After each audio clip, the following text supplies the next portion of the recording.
இந்தியாவோட ரொம்ப முக்கியமான ஏவுகணையா இருக்கக்கூடிய பிரம்மோஸ் குரூஸ் மிசைல் உலகத்தோட அதிவேக கப்பல் எதிர்ப்பு ஏவுகணையா இப்ப வரைக்கும் இதுதான் இருந்துட்டு இருக்கு. ஒரு கப்பலை நோக்கி வெறும் 3 பிரம்மோஸ் ஏவுகணைகளை ஏவிட்டோம்னா அந்த கப்பலை யாருனாலையும் காப்பாற்ற முடியாதுன்றது இன்னைக்கு இந்த உலகத்தில் இருக்கக்கூடிய அத்தனை ராணுவத்தினாலையும் ஒற்றுக்கொள்ளக்கூடிய ஒரு விஷயமா இருந்துட்டு இருக்கு.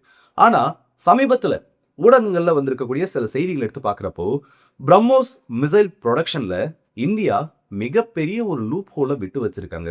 இதே மாதிரி போச்சுன்னா இந்தியாவோட தேவைக்கே பிரம்மோஸை உற்பத்தி பண்ண முடியாத அளவுக்கு சிக்கல்கள் ஏற்படும்.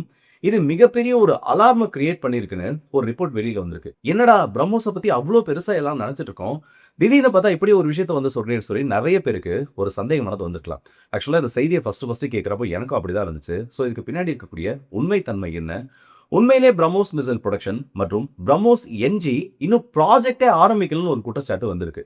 இதுக்கு பின்னாடி இருக்கக்கூடிய பல முக்கியமான தகவல்களை இந்த ஒரு பதிவில் பார்த்துலாம். ஸோ வாங்க வீடியோக்குள்ள போயிடலாம். நான் உங்கள் ஆக்கி தம்க்ஷன் டிபி ட்ரெண்டிங்ஸ்.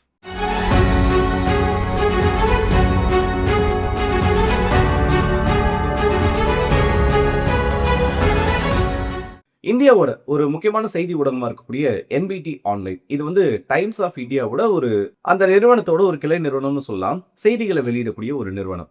இவங்க சமீபத்தில் ஒரு ரிப்போர்ட்ல என்ன சொல்லியிருக்காங்கன்னா, இந்தியா பிரம்மோஸ் மிசைல் சம்பந்தப்பட்ட ப்ரொடக்ஷன்ல அந்த மிசைலை உற்பத்தி மற்றும் இன்டகிரேஷன் பண்றதுல மிகப்பெரிய அளவு தொய்வை சந்திச்சிருக்காங்க. அவங்களோட எம்ப்ளாயிஸ்னால ஏற்பட்டிருக்கக்கூடிய சில சிக்கல்கள், அதிகப்படியான நபர்கள் டிரான்ஸ்ஃபர் பண்ணப்படுறதுனால வேலையை விட்டு போயிட்டு இருக்காங்க. ஸோ இதனால பிரம்மோஸ் மிசைலோட உற்பத்தியானது பாதிக்கப்படுறதுக்கான ஒரு வாய்ப்பு இருக்கு. அண்ட் பிரம்மோஸோட ரொம்ப முக்கியமான ஒரு வேரியண்டா இருக்கக்கூடிய பிரம்மோஸ் என்ஜி இது இது பேப்பர்ல இருந்து ப்ராஜெக்ட்டுக்கு போக முடியாத ஒரு நிலைமையில இருக்குன்னு ரொம்ப முக்கியமான ஒரு குற்றச்சாட்டை வச்சிருக்காங்க. மற்ற நாட்டோட செய்தி ஊடகங்கள் சொல்லியிருக்காங்க, இல்ல மற்ற நாடுகள் வந்து நம்ம மேல வன்மத்தை காட்டியிருக்காங்கன்னா சரி ஓகே, அவர் ஏதோ வைத்தறிச்சல பேசியிருக்காரு சொல்லி விட்டுட்டு போயிடலாம். ஆனா இந்தியா சம்பந்தப்பட்ட ஒரு ஊடகம் அதுவும் இந்த அளவுக்கு ஒரு குற்றச்சாட்டை வச்சிருக்காங்க, இல்ல இதுக்கு பின்னாடி இருக்கக்கூடிய காரணங்கள் என்னன்றத நம்ம கண்டிப்பா பார்த்தே ஆகணும். குற்றச்சாட்டு என்னன்னு சொல்லிட்டேன். அதிகமாக வந்து டிரான்ஸ்ஃபர் நடக்குது, அதனால பிரம்மோஸ் மிசைலோட ப்ரொடக்ஷன் பாதிக்கப்படுறதுக்கான வாய்ப்பு இருக்கு. அண்ட் 2021 டிஃபென்ஸ் மினிஸ்டர் அவர்களால் அறிவிக்கப்பட்ட பிரம்மோஸ் என்ஜி இன்னமும் பேப்பர்ல இருந்து ப்ராஜெக்டா மாறலன்றது இவங்களோட ஒரு குற்றச்சாட்டு. இதற்கான பதில் என்னன்றதை இப்போ பார்ப்போம். முதல்ல பிரம்மோஸ் மிசைலோட ப்ரொடக்ஷன் ரேஷியோ என்ன, இதை எந்த வகையில் ப்ரொடியூஸ் பண்ணிட்டு இருக்காங்க. பிரம்மோஸ் மிசைலோட ப்ரொடக்ஷனை பொறுத்த வரைக்கும் 3 முக்கியமான ஃபெசிலிட்டிஸ் இதோட முதுகெலும்பா இருந்துட்டு இருக்கு. ஒன்று ஹைதராபாத் ஃபெசிலிட்டி, இன்னொன்று ராஜஸ்தானில் இருக்கக்கூடிய பின்னா ஃபெசிலிட்டி, மூணாவது லக்னோ ஃபெசிலிட்டி சொல்லலாம். இதில் லக்னோ இப்போதான் வந்து அவங்களோட ப்ரொடக்ஷனை அதாவது கொஞ்சம் கொஞ்சமாக ஸ்டார்ட் பண்ணக்கூடிய அந்த நிலைமையில இருந்திருக்காங்க. ப்ரொடக்ஷன் நடந்ததுனாலும் பார்ஷியலி அந்த ப்ரொடக்ஷன் தான் நடந்துட்டு இருக்கு. ஸோ இந்த 3 இடத்துல தான் நம்ம இந்த மிசைலுக்கான அந்த பார்ட்ஸை இன்டெகிரேட் பண்ணி, ஏன்னா ஒவ்வொரு இடத்துலையும் வந்து இந்த மிசைலோட ஒரு சென்சார்ல இருந்து அதோட ஒயர் நெட்வொர்க்ல இருந்து ஒவ்வொரு இடத்துல தனித்தனியாக தயாரிக்கப்பட்டு இந்த இன்டெகிரேஷன் சென்டர்ஸ்ல தான் கொண்டு வரப்பட்டு ஒரு சேர அது ஒன்னா சேர்த்து வச்சு மிசைல் கம்ப்ளீட்டா அதோட ஃபைனல் ஸ்ட்ரக்சர்ன்றது அடையுது. அப்படி பார்க்குறப்போ அந்த மிசைலுக்கு தேவையான அதோட ஏர் ஃப்ரேமை ரெடி பண்றது நம்ம திருவனந்தபுரத்தில் இருக்கக்கூடிய பிரம்மோஸ் ஏரோஸ்பேஸ்ல. அதுக்கு அடுத்தபடியா அந்த ஸ்பேர் பார்ட்ஸோட டெஸ்டிங் எல்லாம் முடிஞ்சதுக்கு அப்புறமா இந்த 3 இன்டெகிரேஷன் சென்டர்ஸ்ல கொண்டு வந்து அந்த ஒட்டுமொத்த ஸ்பேர்ஸையும் ஒன்னா சேர்த்து அந்த மிசைலை ஃபைனல் அவுட்புட்டா வெளியில கொடுப்பாங்க. ஸோ இந்தியாவோட பிரம்மோஸ் மிசைல் ப்ரொடக்ஷன்ல இந்த 3 இடங்களும் 3 முக்கியமான தூண்களா இருந்துட்டு இருக்கு. இப்போ இவங்களோட குற்றச்சாட்டு படி பார்த்தோம்னா, லக்னோவில் இருக்கக்கூடிய சில நபர்களை ராஜஸ்தானுக்கு மாத்துறது, ராஜஸ்தானில் இருக்கக்கூடிய சில நபர்களை ஹைதராபாத்துக்கு மாத்துறதுன்னு சொல்லிட்டு பல்வேறு இடத்துல பணிமாற்றம் காரணமா இந்த ஊழியர்கள் வேலையை விட்டு வெளியில போறாங்க. அதனால இந்த மிசைல் உற்பத்தி பண்றதுல பாதிப்பு ஏற்படலாம், இல்ல அந்த ப்ரொடக்ஷன் ஆனது இந்த இடத்துல குறையறதுக்கு வாய்ப்பு இருக்குன்னு சொல்லியிருக்காங்க. ஆக்சுவலா இது வந்து ரியாலிட்டியில எந்த அளவுக்கு பாசிபிள், இல்ல ஊழியர்கள் வந்து அந்த அளவுக்கு ரொம்ப அதிகமா வந்து ஒரே டைம்ல இந்த அளவுக்கு வேலையை விட்டு போங்களான்னு பார்த்தா அதுக்கான பாசிபிலிட்டிஸ்ன்றது இந்த இடத்துல ஆல்மோஸ்ட் 0 தான். இப்போ பிரம்மோஸ் ஏரோஸ்பேஸை பொறுத்த வரைக்கும் இந்தியா மற்றும் ரஷ்யாவோட கூட்டு தயாரிப்பினால உருவாக்கப்பட்டிருக்கக்கூடிய ஒரு முக்கியமான ஒரு நிறுவனம். இதுல ரஷ்யா சம்பந்தப்பட்ட டெக்னீஷியன்ஸும் வேலை செஞ்சுட்டு இருக்காங்க, இந்தியா சம்பந்தப்பட்ட டெக்னீஷியன்ஸும் வேலை செஞ்சுட்டு இருக்காங்க. இந்த இன்ஜின் ரஷ்யாவில இருந்து தான் வந்துட்டு இருக்கு. ஸோ இப்போ இந்தியாவில் குறிப்பா இந்த ஒரு 15க்கும் அதிகமான இடங்கள் இருக்கு. அதோட ஒரு ஸ்பேர் ப்ரொடக்ஷன் சென்டர்ல இருந்து அதோட டெஸ்ட் அண்ட் இன்டகிரேஷன் சென்டர்ஸ் வரைக்கும் 15க்கும் அதிகமான முக்கியமான இடங்கள் இருந்துட்டு இருக்கு. இது எல்லாத்தையும் சேர்த்து வச்சு பார்த்தோன்னா இந்த பிரம்மோஸ் ஏரோஸ்பேஸ்ல இந்த மிசைலுக்காக மட்டுமே குறைஞ்சபட்சம் ஒரு 3500 நபர்கள் வரைக்கும், நான் சொல்றது ரொம்ப மினிமமா 3500 நபர்கள் வரைக்கும் தொழில்நுட்பம் மற்றும் சோதனை சம்பந்தப்பட்ட அந்த ஒரு பிரிவில் மட்டுமே வேலை செஞ்சுட்டு இருக்காங்க. இதுல வெளியில தெரிஞ்ச செய்திகள்லாம் பார்த்தோன்னா மோஸ்டா வந்து டிரான்ஸ்ஃபர் பத்தின செய்திகள் வெளியில வராது. இப்ப இவங்க சொல்லக்கூடிய அளவுக்கு பாதிப்பு ஏற்படும்னா அட்லீஸ்ட் அதுல 800ல இருந்து 900 நபர்களாவது டிரான்ஸ்ஃபர் பண்ணப்பட்டிருக்கணும். இப்ப அந்த அளவுக்கு டிரான்ஸ்ஃபர் பண்ணப்பட்டிருந்தா இது மிகப்பெரிய ஒரு செய்தியா வந்திருக்கும். அந்த எம்ப்ளாயீஸ் முதற்கொண்டு இத ஒரு பிரச்சனையா வெளியில கொண்டு வந்திருப்பாங்க. ஆனா இப்ப வரைக்கும் அந்த மாரி செய்திகள் எதுவும் வெளியில வராதப்போ, இந்த அளவுக்கு மாஸ் டிரான்ஸ்ஃபர்ன்றது நடந்திருக்கிறதுக்கான சான்ஸ் ரொம்ப கம்மி. அண்ட் பிரம்மோஸ் ஏரோஸ்பேஸ பொறுத்தவரைக்கும், அங்க இருக்கக்கூடிய சில முக்கியமான இன்ஜினியர்ஸ் அண்ட் அந்த பதவிகள்ல இருக்கக்கூடிய நபர்களோட சேலரி டீடைல்ஸ்ன்றது நம்ம நினைக்கிறத விட அதிகம். ரொம்ப முக்கியமான ப்ராஜெக்ட்ல ஈடுபடக்கூடிய நபர்கள் அவங்களோட ரோல பொறுத்து ஒரு ஐடி எம்ப்ளாயி எந்த அளவுக்கு சேலரி வாங்கிட்டு இருக்காங்களோ, அதே அளவுக்கு சேலரி இவங்களாலயும் வாங்க முடியும். ஸோ அந்த அளவுக்கு முக்கியமான ஒரு ப்ராஜெக்ட்ல இருந்து வெறும் டிரான்ஸ்ஃபர மட்டுமே காரணமா காமிச்சு, இவங்க வெளியில வரதுக்கான சான்சஸ்ன்றதும் இந்த இடத்துல ரொம்ப கம்மி. அண்ட் பிரம்மோஸ பொறுத்தவரைக்கும் இவங்களுக்கு இருக்கக்கூடிய இன்னொரு அட்வான்டேஜ் என்னன்னா, ஒரு எம்ப்ளாயிக்கு ஒரு ஷிஃப்ட்ட குடுக்குறப்போ, அவங்களுக்கு தேவையான அக்காமடேஷன்றத ரெடி பண்ணி குடுப்பாங்க. அவங்களோட குடும்பத்தோட அவங்க வசிக்கிறதுக்கு தேவையான வீடுகள், இந்த மாதிரி எல்லாமே அவங்களுக்கானத ரெடி பண்ணி குடுப்பாங்க. நான் சொல்லக்கூடிய அந்த 3 நகரங்கள்லயும் இதுக்கான ஃபெசிலிட்டீஸும் இருந்துட்டு இருக்கு. ஸோ அப்படி இருக்கப்போ, இந்த டிரான்ஸ்ஃபர மட்டுமே காரணமா வச்சு வெளியில போயிருக்கக்கூடிய நபர்கள் இது இல்ல அது சம்பந்தப்பட்ட எண்ணிக்கைகள குடுக்குறப்போ, இதுல நான் கொஞ்சம் முரண்படுறேன். இப்படி ஒரு சம்பவம் நடந்திருக்கிறதுக்கான சான்சஸ் ரொம்ப கம்மியா இருந்திருக்கு. சரி ஓகே. அப்ப 2வது சொல்லக்கூடிய செய்திய பெருசா காமிக்கிறதுக்காக இப்படி ஒரு கிளைம் அவங்க வச்சிருக்கலாம்ல.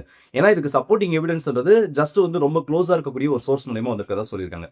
அப்படி பார்த்தோம்னா, மேபி இது உண்மையா இருக்கிறதுக்கான வாய்ப்பு இருக்கலாம். இல்ல பின்னாடி சொல்லக்கூடிய ஒரு செய்திக்கு ஹைப்ப கிரியேட் பண்றதுக்காக இப்படி ஒரு துணை செய்திய அவங்க சேர்த்திருக்கலாம். 2வது இருக்கக்கூடிய செய்திய நம்ம ரொம்ப முக்கியமா கவனிச்சாகணும். பிரம்மோஸ் என்ஜியோட புரொடக்ஷன் இன்னமும் அது பேப்பர்ல இருந்து ப்ராஜெக்ட்டா மாறலன்னு ஒரு குற்றச்சாட்ட வச்சிருக்காங்க.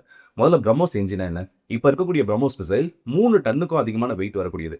இத வந்து SU-30 மாதிரி இருக்கக்கூடிய ஒரு ஹெவி ஃபைட்டர் ஜெட்ல இருந்து மட்டும் தான் லான்ச் பண்ண முடியும். ஆனா ஃபியூச்சர்ல தேஜாஸ்ல இருந்து அத லான்ச் பண்ணணும். ரஃபேல்ல இருந்து லான்ச் பண்ணணும். இன்னும் AMCA ப்ராஜெக்ட்லாம் உள்ள வரப்போ, AMCல இருந்து நம்ம அத லான்ச் பண்றத ரெடி பண்ணியாகணும். அப்படி இருக்கப்ப இந்த மிசைலோட எடைன்றத 1 டன்ல இருந்து 1 1/2 டன்குள்ள கொண்டு வரணும். அண்ட் இதோட லென்த்ன்றத 3ல 1 மாத்தணும். இப்ப இருக்கக்கூடிய மிசைல்ல இருந்து 3 மீட்டர் இருக்குன்னா, அத 1 மீட்டரா குறைச்சிடணும். அண்ட் இதோட வார்ஹெட் வெயிட்ன்றதையும் 200ல இருந்து 250 கிலோகிராம்குள்ள மாத்திரணும். இதுதான் பிரம்மோஸ் என்ஜி. இந்த பிரம்மோஸ் என்ஜி ரொம்ப நாளா வந்து பேச்சுல இருந்துட்டு இருக்கு. ரஷ்யாவுக்கும் இந்தியாவுக்கும் நடுவுல ஒரு முக்கியமான ஒரு டீலாவே இது மாறிட்டு இருக்கு. ஏன்னா பிரம்மோஸ் மிசைல உருவாக்குறதுக்கு ராம்ஜெட் இன்ஜின் தேவை. அந்த பிரம்மோஸோட மினியேச்சர் வெர்ஷனா இருக்கக்கூடிய பிரம்மோஸ் என்ஜின் உருவாக்குறதுக்கும் ரஷ்யாவோட அந்த ராம்ஜெட் இன்ஜின்றது நமக்கு தேவைப்பட்டுட்டு இருக்கு. அதற்கான ப்ராஜெக்ட்ல அவங்க ஈடுபட்டிருக்கிறதாவும் சொல்லியிருக்காங்க. ஸோ இப்போ இந்த குற்றச்சாட்டு எந்த அளவுக்கு உண்மைத்தன்மை வாய்ந்தது? இந்தியா 2021ல பாதுகாப்புத்துறை அமைச்சர் வந்து ராஜ்நாத் சிங் அவர்கள் முக்கியமான ஒரு அறிவிப்பை வெளியிடுறாரு. 2021ல இந்த பிளான்ஸ்ன்றது, அதாவது அதோட இறுதி வடிவம்ன்றது அடுத்த 3 வருஷத்துக்குள்ள பிரம்மோஸ் மிசைலோட ஒரு அவுட்லைன் நமக்கு கிடைக்கும். இந்த மிசைல் இப்படிதான் இருக்க போகுது. அதோட புரோட்டோடைப்கான அடுத்த கட்ட பணிகள்ல இறங்கிறதுக்கான ஒரு வாய்ப்பு உருவாயிருக்குன்னு அப்போ ஒரு அறிவிப்பு கொடுக்கிறாரு. ஆனா இப்ப வரைக்கும் இவங்க சொல்லியிருக்க மாதிரி பார்த்தோன்னா, பிரம்மோஸ் என்ஜியை பத்தி எந்த விதமான அப்டேட்டும் இந்தியா பக்கத்துல இருந்து வரல. அப்புறம் என்னடா பிரம்மோஸ் என்ஜியை உருவாக்கலையா? இந்த செய்தியில வந்திருக்கிறது உண்மைதானே? அப்ப இந்த செய்தியில வந்திருக்கக்கூடியது உண்மைதானே பாக்குறப்போ, இந்தியா கிட்ட இருந்து எந்த விதமான அறிவிப்பும் வரல. இது உண்மைதான். ஆனா ரஷ்யா கிட்ட இருந்து கடந்த 2025 செப்டம்பர் மாசத்துல ரொம்ப முக்கியமான ஒரு அறிவிப்பு வந்திருக்கு. பிரம்மோஸ் ஏரோஸ்பேஸ் இதுல ரஷ்யாவோட ஹெட்டா இருக்கக்கூடிய அலெக்சாண்டர் மக்ஷிச்சேவ் அவர்கள் டாஸ்க்கு ஒரு செய்தியை கொடுக்கிறாரு. என்னன்னா 2026 இறுதிக்குள்ள, அதாவது நாங்க இந்த பிரம்மோஸோட புரோட்டோடைப் உருவாக்குறதுனால அத்தனை பணிகள் ஈடுபட்டிருக்கோம். அதோட டிசைனிங்கோட ஃபைனல் பேஸ்ல நாங்க இருந்துட்டு இருக்கோம். ஸோ 2026ஓட இறுதிக்குள்ள இந்தியாவும் ரஷ்யாவும் சேர்ந்து இந்த பிரம்மோஸ் என்ஜியோட ஒரு புரோட்டோடைப்போட இறுதி வடிவத்தை வெளியிடுவாங்க. அடுத்த சில மாதங்களுக்குள்ள இந்த புரோட்டோடைப் மிசைல் பறக்கிறதுக்கு தயாரா இருக்குன்னு ஒரு அறிவிப்பு கொடுத்திருக்காரு. சோ இந்தியா சார்பில் இருந்து எந்த செய்தி வெளியில பண்ணனாலும் ரஷ்யா சார்பில் இருந்து இந்த பிரம்மோஸ் என்ஜியோட அடுத்த கட்ட பணிகள் தொடங்கி இருக்கிறத உறுதிப்படுத்திருக்காங்க. சோ இந்த செய்தி ஊடகங்கள்ல வந்திருக்கக்கூடிய ஒரு செய்தி ஆல்மோஸ்ட் பிரம்மோஸ் என்ஜி பத்தின ஒரு தேவையில்லாத ஒரு பதட்டத்தை உருவாக்குறதுக்காக வெளியில வந்திருக்க மாதிரி தெரியுது. அண்ட் இதை வந்து நம்ம கம்ப்ளீட்டா இக்னோர் பண்ணிட முடியாது. ரஷ்யா சார்பில் இருந்து ஒரு அறிவிப்பு வந்திருக்கு, இந்தியா சார்பில் இருந்து எந்த ஒரு அறிவிப்பும் கொடுக்கலான்றதுக்காக நம்ம ரஷ்யா சொல்லியிருக்கக்கூடிய செய்திகளை கம்ப்ளீட்டா நம்பிட முடியாது. ஏன்னா இதுவரைக்கும் இந்தியா அனௌன்ஸ் பண்ணியிருக்கக்கூடிய ப்ராஜெக்ட்ஸ்ல ஏஎம்சியோட புரோட்டோடைப் உருவாக்குறதுல இருந்து ஏகப்பட்ட இடத்துல நம்ம சொதப்பிருக்கோன்றதையும் தாண்டி நிறைய இடத்துல வந்து நம்மளால குறிப்பிட்ட டைம் பீரியட்குள்ள அந்த டெலிவரியை முடிக்க முடியல. 2022, 23 இந்த காலகட்டத்தில் மட்டுமே 260க்கும் அதிகமான பிரம்மோஸ் ஏவுகணைகளை உற்பத்தி பண்ணி இந்திய படைகளை சேர்க்கறதுக்கான ஒரு ஆர்டரை இந்திய ராணுவம் கொடுத்திருக்கு. ஆனா இப்போ வரைக்கும் அதோட ஸ்டேட்டஸ் என்னன்றது தெரியல. அந்த ரெக்வஸ்ட் கொடுக்கப்பட்டது மட்டும்தான். பாதுகாப்பு காரணங்களுக்காக வெளியில சொல்லாம கூட இருந்திருக்கலாம். ஆனா இந்த மாதிரி ஒரு செய்தி வெளியில வந்திருக்கின்றப்போ இதை நம்ம அவ்வளோ லேசில் எடுத்துக்க கூடாது. அண்ட் இதுக்கு நடுவில் இன்னொரு உறுதிப்படுத்தப்பட்ட தகவலையும் நம்ம கொடுக்கணும். என்னன்னா பிரம்மோஸ் என்ஜின்றது கண்டிப்பா இந்தியாவுக்கு தேவை. எந்த அளவுக்கு அவங்க வேகமா செயல்பட்டாங்கன்றது இந்தியாவுக்கு தெரியும். காரணம் Su-57ல பிரம்மோஸ் என்ஜி இன்டகிரேட் பண்றதுக்கான ஆஃபரையும் இந்தியா ரஷ்யாவுக்கு கொடுத்திருக்காங்க. சோ பிரம்மோஸ் என்ஜி எந்த அளவுக்கு வேகம் ரஷ்யா மற்றும் இந்தியானால உருவாக்கப்படுதோ அந்த அளவுக்கு சீக்கிரமா Su-57ல KH-58 ரீப்ளேஸ் பண்ணிட்டு இந்த பிரம்மோஸ் என்ஜி அதனால நம்மளால ஃபிட் பண்ண முடியும். சோ அதுக்கான வாய்ப்புகளும் இப்போ உருவாக்க ஆரம்பிச்சிருக்கு. ஜஸ்ட் ஒரு மீடியா செய்தி எந்த அளவுக்கு பரபரப்பா கூட்டும் இல்ல இந்த மாதிரி முக்கியமான சில செய்தி ஊடகங்கள்ல வரக்கூடிய செய்திகள் எந்த அளவுக்கு அந்த நாட்டை பத்தின ஒரு பேரை பாசிட்டிவா நெகட்டிவா மாத்துன்றத இந்த ஒரு குறிப்பிட்ட செய்தியின் மூலியமா நம்மளால தெரிஞ்சுக்க முடியும்.